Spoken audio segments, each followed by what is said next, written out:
ভালো থাকার জন্য কিছু কাজ করে যাবেন। প্রথম কাজ, চাহিদা কম। কার কি আছে সেটা দেখবেন না, নিজের যা আছে তাই নিয়েই আলহামদুলিল্লাহ বলবেন সবসময়।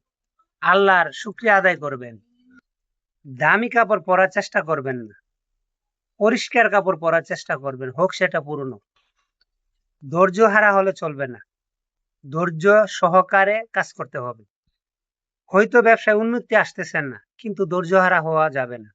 ইনশাল্লাহ একদিন রাব্বুল আলামিন রিজিকের ফয়সালা করবেন। লেগে থাকবেন।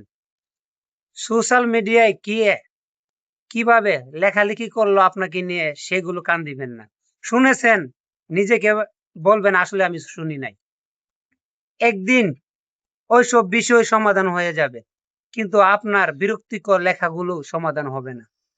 যে লিখেছে আপনার বিরুদ্ধে সে একদিন অবশ্যই বুঝতে পারবে, অনুশোচনায় নির্লজ্জ হবে। আপনার সামনে আসতে নিজের প্রতি কনফিডেন্স থাকবে না। অবশ্যই ওই লোক আপনাকে সম্মান করবে। সে জানে সে অন্যায় করেছে, ভুল করেছে। মানুষের প্রতি ভালোবাসা রাখবেন। রাগ হবে নিচের দিকে, মাটির দিকে তাকাবেন। ইনশাল্লাহ আল্লাহ সর্বশক্তিমান আপনাকে দুনিয়াতে চলার মতো সবকিছু সহজ করে দেবে।